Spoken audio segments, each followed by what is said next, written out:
There are certain nights that live inside you differently than others.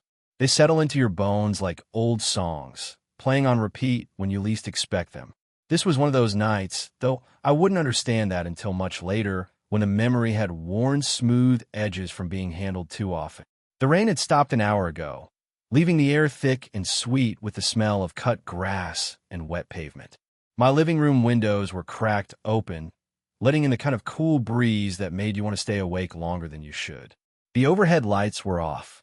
Only the lamp in the corner cast its warm circle across the hardwood floor, where Miles and I sat cross-legged, a half-finished jigsaw puzzle spread between us like some kind of meditation. We were on our second bottle of wine. The first had disappeared during dinner, shared over takeout containers, and easy conversation about nothing in particular.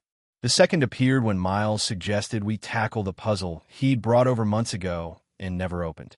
It was a landscape, something pastoral with rolling hills and a farmhouse that looked like it belonged in a different century. The kind of image that should have been calming but felt oddly melancholy in the lamplight. The stereo played something soft and forgotten from decades past. Miles had pulled the record from his parents' house earlier that week, part of a stack he'd been slowly working through since they'd asked him to clear out his childhood bedroom. The singer's voice drifted through the room like smoke, all tenderness and longing, the kind of music that made ordinary moments feel significant. I was concentrating on a section of sky, trying to find where the blue pieces met the white of passing clouds, when Miles leaned forward to place a piece near my knee. His hand brushed against mine. It wasn't unusual. We'd been friends for 6 years, and casual touch was part of our language. A hand on a shoulder during conversation. Fingers grazing when we passed each other coffee.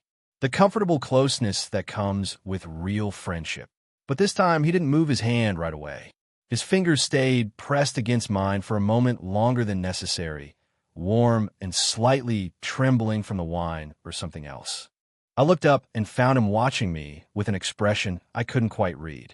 There was something careful in his eyes, like he was weighing words he hadn't spoken yet.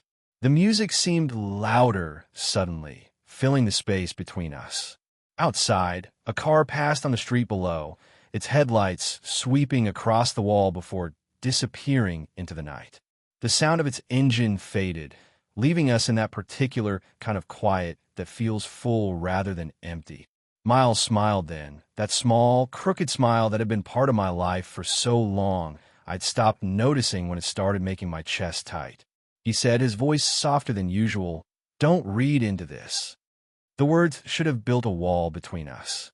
They should have been a gentle but firm reminder of the boundaries of our friendship, a way to deflect whatever moment was trying to form in the lamplight and wine-scented air. But the way he said them, the way his eyes stayed locked on mine, as if he was searching for something in my face, made them feel like the opposite of a barrier. They felt like an invitation disguised as a warning. I swallowed hard. My throat suddenly dry despite the wine. The puzzle piece I'd been holding slipped from my fingers and landed somewhere among the scattered blues of the unfinished sky. I should have laughed it off, made some joke to break the tension that was stretching between us like a hell breath. I should have reached for my wine glass or made a comment about the music or asked him about work tomorrow. Instead, I sat there, caught between the urge to lean closer and the safer impulse to pull away. Miles was still looking at me with that searching expression, as if my reaction would tell him something important, as if the next few seconds would determine which direction this night would turn. The lamplight caught the amber flecks in his eyes, the same eyes I'd looked into countless times over burgers and beers, during late-night conversations about everything and nothing, across crowded rooms at parties where we'd found each other again and again like magnets. But something about this moment made them look different. Made everything look different. I realized I was holding my breath. The rain had left everything outside clean and glistening, but inside, the air felt heavy with possibility and danger. This was Miles, my best friend, the person who knew me better than almost anyone. The person who showed up when I was sick with soup from the deli down the street. Who called when he was bored at work just to hear another voice. Who had been a constant in my life for so long that I'd stopped imagining what it might be like without him. But in this moment, Sitting on my living room floor with wine-stained lips and his hand still touching mine, I could feel something shifting between us. Something that had maybe been there all along, just waiting for the right combination of late-night intimacy and honest silence to surface. His thumb moved slightly against my knuckle, a gesture so small it might have been unconscious, or it might have been the most deliberate thing he'd ever done. I found my voice somewhere in my chest, though it came out rougher than I intended. I told him I wouldn't read into anything. The lie sat bitter on my tongue, because even as I said it, I was reading into everything. The way he'd chosen to come over tonight instead of going home to his empty apartment. The way he'd brought the wine and the records like he was planning to stay longer than usual. The way he was looking at me now, like he was seeing something he'd been trying not to see. He nodded, but his hand didn't move away from mine. If anything, the touch grew firmer, more certain. The puzzle lay forgotten between us, its unfinished landscape a perfect metaphor for whatever this moment was becoming. All those scattered pieces, waiting to be put together into something complete. The music changed to something even softer, if that was possible. The singer's voice seemed to wrap around us, creating a cocoon of sound that made the rest of the world feel very far away. My apartment, with its familiar furniture and carefully chosen artwork, suddenly felt like a place where anything could happen. I was 31 years old, and I thought I knew the shape of my life. I thought I understood the boundaries of my friendships, the limits of my own heart. But sitting there in the lamplight with Miles's hand against mine and those 4 words hanging in the air between us, I realized I might have been wrong about everything. Don't read into this. But how do you not read into the way someone's breath catches when they look at you? How do you not read into the careful space they maintain between invitation and safety? How do you not read into the fact that they felt the need to say those words at all? The night stretched ahead of us, full of questions I wasn't sure either of us was ready to answer.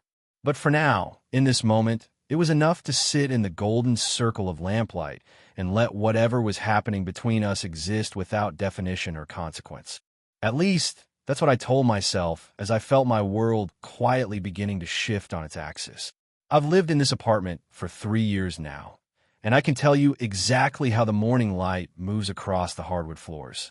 At 7:15, it hits the kitchen counter where I make my coffee. By 8:30, it's warming the corner of my living room where I keep my drafting table. The apartment sits above Marlowe's bakery, and most mornings I wake to the smell of fresh bread and the gentle murmur of early customers below. It's a good life, orderly and predictable in ways that feel like comfort rather than constraint. I work from home as a graphic designer, which means my days have their own rhythm.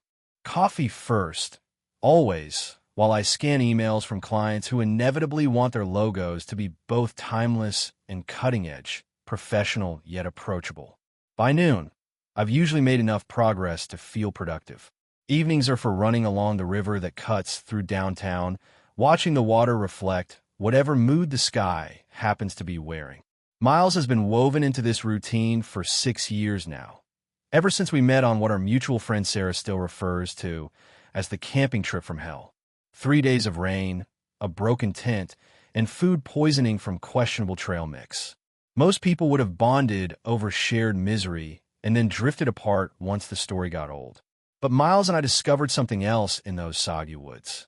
A way of being quiet together that didn't feel empty. A sense of humor that worked in the same frequency. He works in IT at the local college, spending his days solving problems that most people create by forgetting their passwords or clicking on things they shouldn't. He lives alone in a converted warehouse space across town, the kind of place with exposed brick and 2 high ceilings that echoes when you walk through it. I've been there enough times to know he keeps his books in neat stacks on the floor because he never bought proper shelves. His refrigerator holds takeout containers and craft beer and very little else. What strikes me about Miles is how he moves between social circles without ever quite settling into any of them. He's welcome everywhere, but doesn't seem to need anywhere except when he's with me. We've developed our own language over the years, built from inside jokes that have evolved beyond their original meaning and references that would make no sense to anyone else. Like how we still call disappointing restaurants Texas after that first night we try to cook over a camp stove in the rain. Or the way he says "see you on the flip side" when he leaves, a phrase that started as irony but somehow became genuine. There are comfortable silences between us that can stretch for 20 minutes while we both read or work on separate things. There's the way he shows up when I'm sick with soup from the deli down the street, never making a big deal of it. The way his name, lighting up my phone screen, always makes something in my chest lift, even when a text is just asking if I've seen his keys or whether I remember the name of that restaurant we went to last month. I've never let myself think too much about why I notice certain things about him. The shape of his mouth when he smiles, especially when he's trying not to smile but can't quite help himself. The way he runs his hand through his hair when he's concentrating on something difficult. How his laugh sounds different when it's just the two of us versus when we're in a group. I've trained myself to file these observations away as the kind of casual awareness you develop about anyone you spend enough time with. But if I'm being honest with myself, which I try to avoid on most days, there's something more deliberate about the way I watch him. The way I remember small details about his preferences and moods. How I find myself planning my weekends around the possibility that he might want to do something together. How restaurants feel less interesting when I'm eating alone, and movies seem flatter when there's no one to share the good parts with afterward. Miles floats through life with a kind of easy contentment that I've always envied. He doesn't seem to need much from other people, which makes it feel significant when he chooses to spend time with me. He's never been one to overshare or demand attention, never creates drama or expects emotional labor he's not willing to return. He just shows up consistently and without fanfare, like he's been doing it forever and plans to keep doing it indefinitely. There's something both reassuring and mysterious about this quality. Reassuring because I know I can count on him in ways that feel rare in adult friendships. Mysterious because sometimes I catch glimpses of depths in him that he doesn't often reveal. Moments when his usual lightness drops away and I see something more serious underneath. Something that makes me want to ask questions I'm not sure I have the right to ask. Our friendship has its own geography now, familiar landmarks and well-worn paths. Thursday nights often mean dinner and whatever movie one of us has been meaning to watch. Weekend mornings sometimes include coffee and a walk through the farmer's market, though neither of us needs anything specific. Summer evenings by the river, winter afternoons in bookstores or galleries, spring conversations on park benches that stretch until the light changes. It's a friendship that feels both effortless and essential, woven into the fabric of my daily life so completely that I rarely stop to examine its edges. Until nights like the puzzle night, when something shifts slightly and I'm reminded that even the most familiar territories can reveal new corners, unexpected views that change everything about the landscape you thought you knew. The morning after that night, I woke to the usual smell of bread from downstairs and the sound of rain against my windows. But something felt different in the quality of the light, in the way my apartment held the memory of wine and music and words that hung in the air long after they were spoken. The text came on a Friday afternoon while I was working on a particularly stubborn logo design for a local coffee roaster. The client wanted something that conveyed both artisanal craftsmanship and modern accessibility, which is the kind of contradictory brief that makes me question my career choices. I was staring at my 7th iteration of a coffee bean that looked more like an abstract kidney when my phone buzzed against the desk. "Miles, bad day. Need a distraction. Can I come over?" There was something about the directness of it that made me pause. Miles wasn't usually one to announce his emotional state so plainly. He was more likely to show up with some excuse about being in the neighborhood or wanting to borrow a book he'd never actually take. The honesty felt both refreshing and slightly concerning. I told him yes, of course, and spent the next hour pretending to work while actually cleaning my apartment in the way you do when someone you care about is coming over.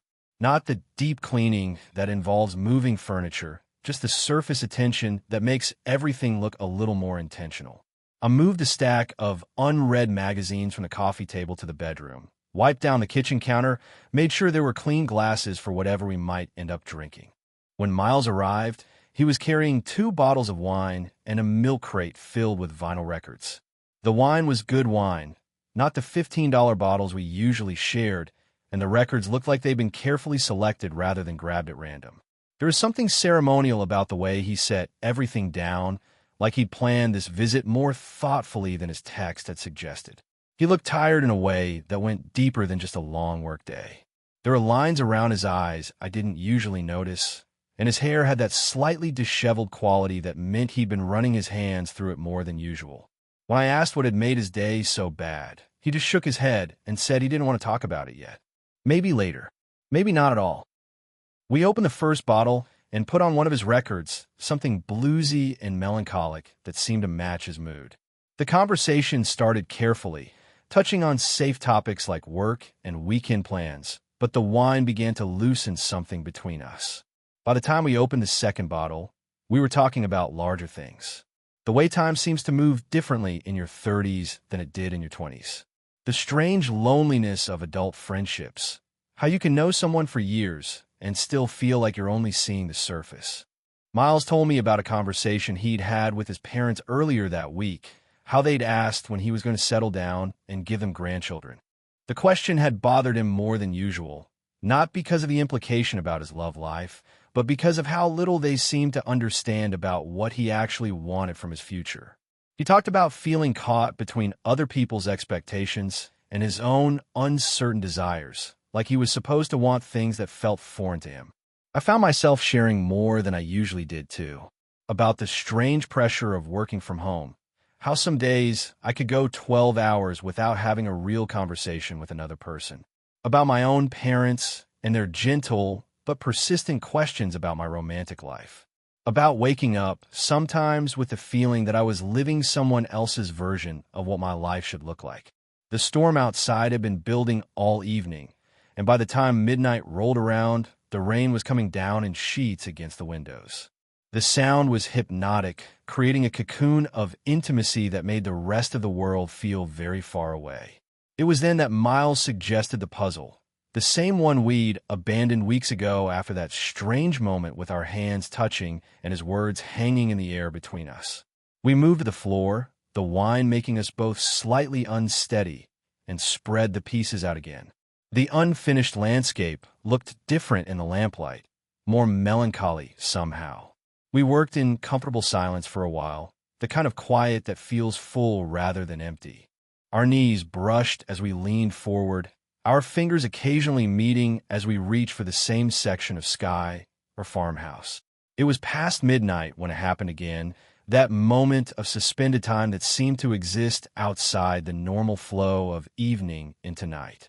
Miles was concentrating on a particularly difficult section of the puzzle, his brow furrowed in concentration, when he looked up and caught me watching him.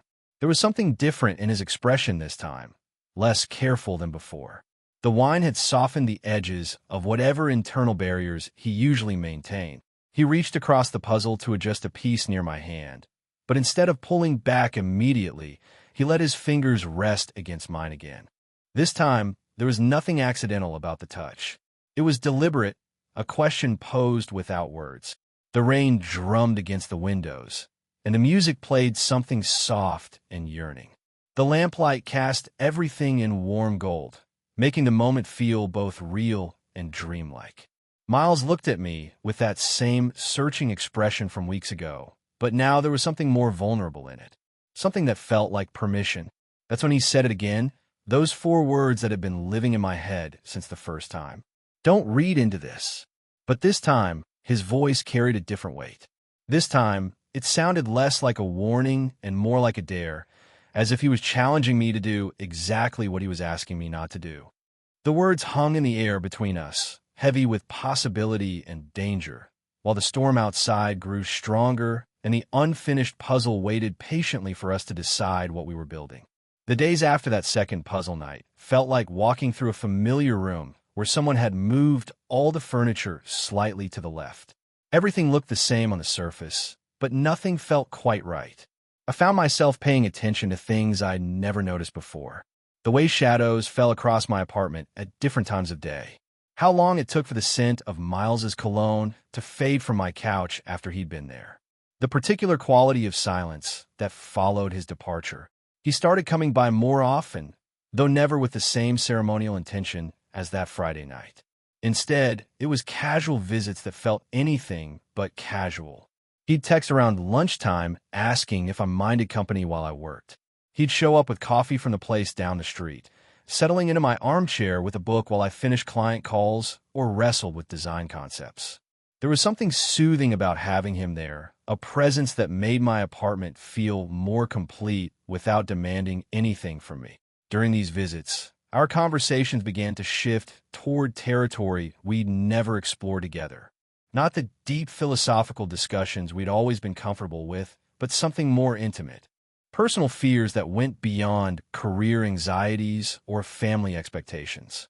The kind of regrets that live quietly in your chest, too specific to share with most people. Miles talked about a relationship he'd ended 3 years ago. Someone named David who had wanted more commitment than Miles felt ready to give. He described the guilt of knowing he was hurting someone who deserved better, and the confusion of not understanding why he couldn't force himself to want what everyone said he should want. He talked about nights when he lay awake wondering if something fundamental was broken in him, some capacity for traditional happiness that other people seemed to possess naturally. I found myself sharing stories I'd never told anyone. About my college years, when I dated a woman named Jessica for 8 months because it felt like what I was supposed to do, even though something always felt slightly off. About the relief I'd felt when she ended things, and the shame that followed that relief. About the way I'd started to structure my life around independence, convincing myself that solitude was a choice rather than a default. These conversations happened in the margins of ordinary afternoons, between the mundane tasks of daily life. Miles would be helping me reorganize my files or sitting at the kitchen counter while I made dinner, and suddenly we'd find ourselves talking about the stories we told ourselves to make sense of our own hearts. There was something about the domestic setting that made these revelations feel natural, as if sharing secrets was just another household task we were completing together. The subtle shifts began as small things that I might have dismissed if I hadn't been paying such close attention. The way Miles's laughter had softened, becoming more genuine and less performative. How his glances would linger a moment longer than necessary when he thought I wasn't looking. The way he'd found reasons to sit closer when we watched movies, claiming he couldn't see the subtitles from across the room, even though his vision was perfect. One afternoon, he was helping me hang a new print in the kitchen, something abstract in blues and greens that reminded me of water. I was holding the frame against the wall while he measured distances and made marks for the hooks. The print was heavier than expected, and I had to lean my full weight against it to keep it steady. Miles stepped closer to help support it, close enough that I could smell his cologne. It was something new, something woodsy and unfamiliar that seemed more deliberate than his usual choices. Cedar and something else, maybe bergamot. The scent was subtle but distinct, and I found myself breathing it in more deeply than I should have. When he reached up to mark the wall above my head, his chest brushed against my shoulder, and I felt that same electric awareness from the puzzle nights. We stayed like that longer than necessary, both of us pretending to study the placement of the print while actually studying each other. I could feel the warmth radiating from his body, could see the small scar on his chin from a childhood accident he'd told me about years ago. His eyes had those amber flecks I'd noticed before, but in the afternoon light streaming through the kitchen window, they looked almost golden. It was Miles who stepped back first, clearing his throat and making a joke about my inability to hang anything straight without supervision. But there was something different in his voice, a slight roughness that hadn't been there before. I found myself looking at his hands as he worked, the way his fingers moved with careful precision, the veins that ran along his forearms, the curve of his neck when he leaned forward to check measurements. I'd always been aware of Miles as a physical presence, the way you're aware of anyone you spend time with. But this was different. This was noticing the specific architecture of his body, the particular way he moved through space. It was catching myself wondering what his skin would feel like, what his hair would do if I ran my fingers through it, what sound he might make if I kissed the spot just below his ear. These thoughts came unbidden and unwelcome, carrying with them the weight of potential consequence. This was Miles, my best friend, the most stable relationship in my adult life. Whatever was shifting between us felt both inevitable and dangerous, like standing at the edge of a cliff and feeling the strange pull of gravity. Nothing was said during these moments of heightened awareness, but everything felt said.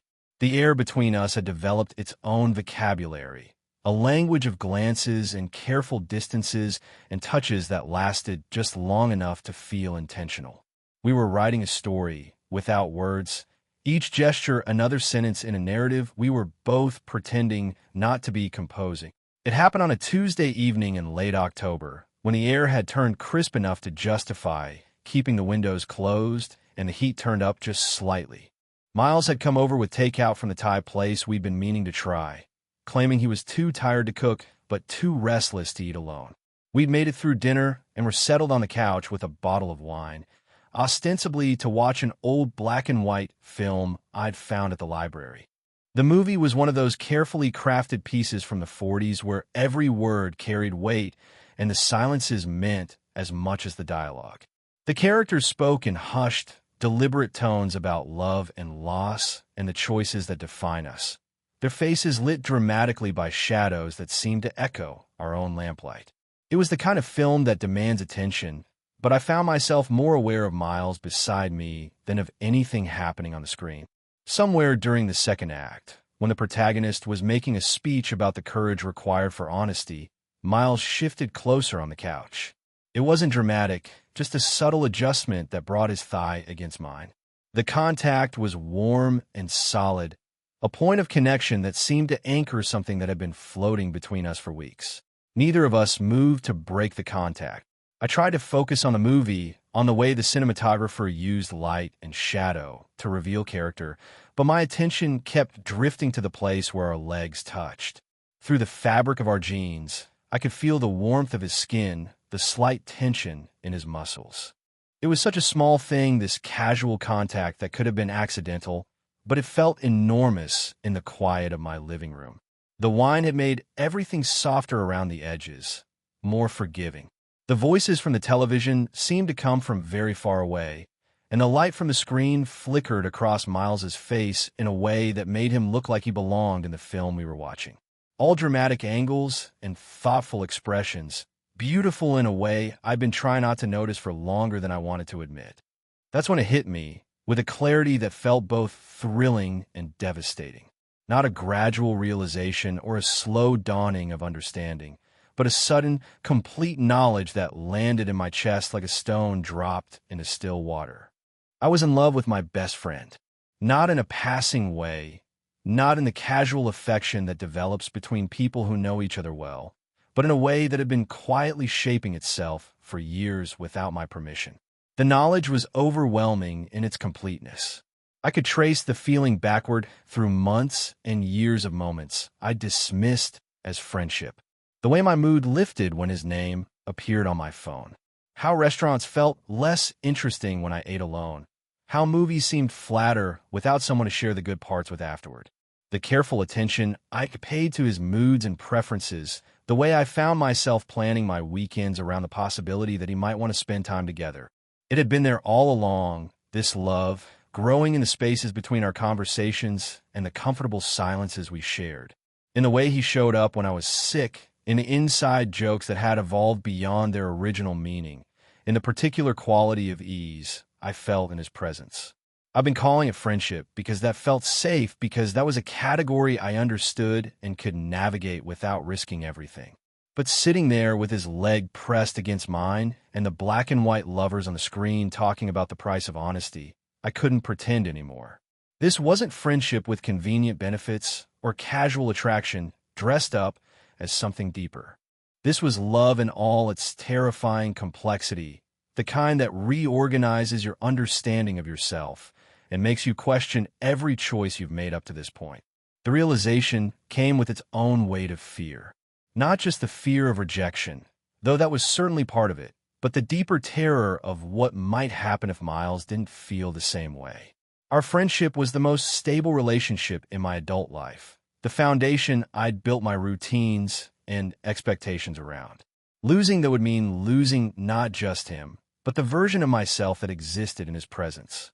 The person who could be completely at ease, who didn't have to perform or explain or apologize for taking up space. And worse than rejection would be if he did feel the same way, but it couldn't be more than this. If there were complications I hadn't considered, responsibilities and expectations that would make anything beyond friendship impossible. If we tried and failed and ruined everything we'd built over 6 years of careful, patient intimacy. On the screen, the leading man was making a choice that would change everything for both characters. The camera lingered on his face as he weighed the possibilities, and I could see the exact moment when he decided that the risk was worth taking. The actress opposite him seemed to understand what was coming, her expression shifting from hope to fear to acceptance in the space of a few seconds. Miles shifted slightly beside me, and I became aware that I'd been holding my breath. The contact between us felt different now that I'd named what I was feeling, more significant and more fragile at the same time. I could feel his breathing, could sense the tension in his body that suggested he was as aware of our closeness as I was. The knowledge sat heavy in my chest. This truth I'd been avoiding for longer than I wanted to calculate. I was in love with Miles Renner, completely and hopelessly and probably destructively. The feeling was too large for the quiet evening we were sharing, too intense for the casual way we'd arrived at this moment. But there it was, undeniable as the warmth of his leg against mine, and twice as dangerous. The week after my revelation passed in a strange fog of hyper-awareness. Every interaction with Miles felt charged with the weight of what I now understood about my own feelings. I found myself analyzing conversations we'd had years ago, searching for signs I might have missed, clues that this love had been building longer than I'd realized. The memory of his hand brushing mine during that first puzzle night took on new significance, as did every casual touch, every lingering glance, every moment when our comfortable silences had felt full of something unspoken. I was terrible at hiding it. Miles noticed the change immediately, though he was too polite to say anything directly. Instead, he'd catch me staring and ask if I was feeling all right, or comment that I seemed distracted when I'd lose track of conversations midway through. I make excuses about work stress or not sleeping well, but I could see in his eyes that he wasn't entirely convinced. By Friday, I was exhausted from the effort of pretending everything was normal. When Miles suggested we take a walk along the river walk, I agreed, partly because I needed the air and partly because I thought the movement might make it easier to act like myself again. We'd walked this route countless times over the years, a familiar loop that took us past the old mill and across the pedestrian bridge that offered the best view of the water. The afternoon was crisp and clear, the kind of autumn day that makes you nostalgic for seasons you haven't lived through yet. The trees along the riverbank were showing their full color, deep reds and golds that reflected in the water like scattered coins. Other people were taking advantage of the weather, couples walking hand in hand, families with children who ran ahead and then circled back, joggers with their measured breathing and focused expressions. We walked in what I hoped was comfortable silence, but I could feel the tension radiating from my own body. Every step felt deliberate, every breath calculated. I was so focused on appearing normal that I probably looked like someone doing a poor impression of casual behavior. It was Miles who finally broke the silence, stopping suddenly near the middle of the bridge where the water churned white around the old stone pillars. He turned to face me with that direct gaze I'd come to both love and fear, the one that always made me feel like he could see straight through whatever facade I was trying to maintain. He said I'd been weird lately. The words were gentle but clear, delivered without accusation, but with unmistakable concern. He asked if he'd done something wrong, if there was something I needed to talk about. The genuine worry in his voice made my chest tight with guilt for making him think he was somehow responsible for my strange behavior. I started to deny it, to offer some explanation about work deadlines or family stress, anything that would deflect from the truth sitting heavy in my throat. But the look in his eyes stopped me. It was that same unflinching gaze from the puzzle nights, the one that seemed to see past whatever walls I was trying to build. He was asking for honesty, and he deserved it, even if I couldn't give him the specific truth that was eating at me. I was searching for words that might bridge the gap between complete honesty and self-preservation when Miles spoke again. His voice was softer this time, almost pleading. He told me not to ruin this, that he needed me. The words hit me like cold water, not because they were unkind, but because they revealed exactly what I'd been afraid of. He could sense that something was shifting between us, something that threatened the foundation we'd built over 6 years of careful friendship. And his instinct was to preserve what we had rather than risk it for what we might become. I understood the logic completely. What we had was good, stable, essential to both our lives in ways that went beyond romance or physical attraction. We'd created something rare between us, a friendship that felt both effortless and profound. Why would anyone want to risk losing that for the uncertain territory of something more complicated? But even as I understood his reasoning, the words felt like a door closing, not just on the possibility of telling him how I felt, but on the hope that he might be feeling something similar. If he was asking me to preserve what we had, it meant he wasn't lying awake at night, wondering what it would be like to cross those carefully maintained boundaries. It meant that whatever shifts he'd noticed in our dynamic weren't welcome ones. The request was wrapped in both longing and warning, and I could hear the fear underneath it. He needed our friendship to stay intact, needed the stability and comfort we provided each other. The implication was clear: whatever was making me act strange, whatever was threatening to change things between us, he wanted me to contain it. Standing there on the bridge with the water rushing beneath us and the afternoon light turning everything golden, I made the choice to nod, to agree that nothing needed to change, that whatever he was sensing from me could be managed and controlled. I chose his comfort over my own truth, his need for stability over my need for honesty. But even as I was nodding, something inside me was breaking. Not dramatically, not with the sharp pain of sudden injury, but with the slow ache of something being gradually compressed until it could no longer hold its original shape. The love I'd finally allowed myself to acknowledge was being asked to return to the shadows, to exist only in the spaces between words and the moments when his attention was elsewhere. The weight of what I wasn't saying pressed down harder than any truth would have.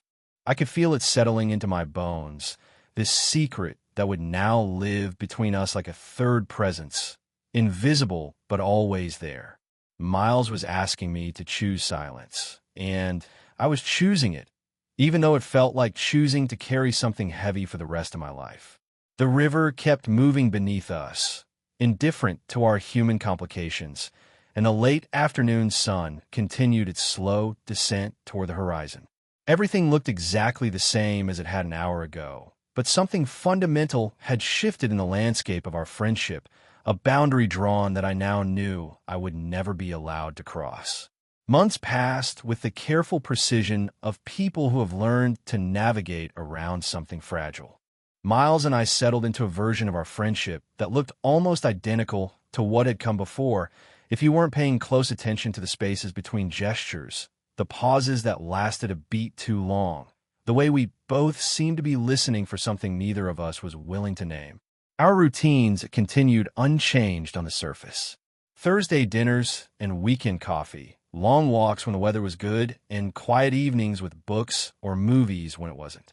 Miles still showed up when I was sick with soup from the deli. I still answered his calls when he was bored at work and needed to hear another voice. We maintained the easy rhythm we'd built over 6 years, but now it felt like dancing to music only one of us could hear. The love I'd acknowledged that October evening didn't fade, despite my attempts to contain it. Instead, it settled into the background of our friendship like furniture you've stopped noticing but can't imagine living without. It lived in the way I still watched his hands when he gestured during stories, and how I found myself memorizing the particular way his hair fell across his forehead when he was concentrating. It existed in the careful distance I now maintained, the way I'd catch myself before reaching out to touch his arm or sitting too close on the couch. There were moments when I thought I caught glimpses of something similar in him. Times when his gaze would linger on my face a moment longer than necessary, when his laugh would carry that softer quality I'd noticed during those weeks of transformation. But I trained myself not to read into these moments, to accept them as friendship and nothing more. Miles had asked me not to ruin what we had, and I was determined to honor that request, even when it felt like slowly erasing parts of myself. Winter came early that year, bringing with it the kind of cold that makes you grateful for warm spaces and the people who fill them. My apartment felt cozier with the heat turned up and the windows fogged with condensation. The bakery downstairs started making seasonal breads that filled the building with the scent of cinnamon and cardamom, creating an atmosphere of domestic comfort that made even ordinary evenings feel significant. It was on one of those February nights, when the snow was falling steadily outside my windows and the radiator was clicking its familiar rhythm, that I found myself thinking about the puzzle. We never finished it, that landscape with its rolling hills and farmhouse that had witnessed the beginning of everything I was now trying not to feel. The box had been sitting on my bookshelf for months, forgotten in the careful choreography of our new normal. I pulled it down and opened it, expecting to find the scattered pieces exactly as we'd left them. Instead, tucked beneath the cardboard insert at the bottom of the box, I found a small scrap of paper folded into a neat square. My hands were trembling slightly as I unfolded it, though I couldn't have said whether from cold or anticipation. The handwriting was unmistakably Miles's, that careful script I'd seen on birthday cards and grocery lists and the margins of books he'd lent me over the years. The message was brief, just 6 words that managed to contain everything we'd been dancing around for months. I was reading into it too. I sat there on my living room floor with the paper in my palm, and the unfinished puzzle spread around me like evidence of something we'd started but couldn't complete. The words seemed to pulse with their own heartbeat, each letter carrying the weight of confession and regret and possibility all at once. He had felt it too, that electric current that had run between us during those wine-soaked evenings. He had been as aware as I was of the way something was shifting between us, had been caught in the same tension between wanting and self-preservation. But he had hidden the note instead of saying the words aloud, had tucked it away like a secret he couldn't quite keep but wasn't ready to share. The gesture felt both intimate and heartbreaking, a way of acknowledging what was between us while still maintaining the safe distance he'd asked me to preserve. I sat there for a long time, listening to the storm outside and the familiar sounds of my apartment settling around me. The radiator clicked its steady rhythm, and somewhere in the building, I could hear the muffled sound of a television playing late-night programming. The world continued its normal rotation while I held this small piece of paper that changed everything and nothing at the same time. Eventually, I folded the note back into its careful square and placed it in the bottom of the puzzle box, exactly where Miles had left it. I put the box back on the shelf and went to the window, watching the snow fall in thick flakes that caught the light from the street lamps below. The city looked clean and quiet under its white blanket, peaceful in the way that snow can make even familiar places seem magical. The note had answered a question I'd been afraid to ask, but hadn't changed the fundamental reality of our situation. Miles might have been reading into those moments between us, but he'd still chosen to keep his feelings hidden. Still asked me not to ruin what we had.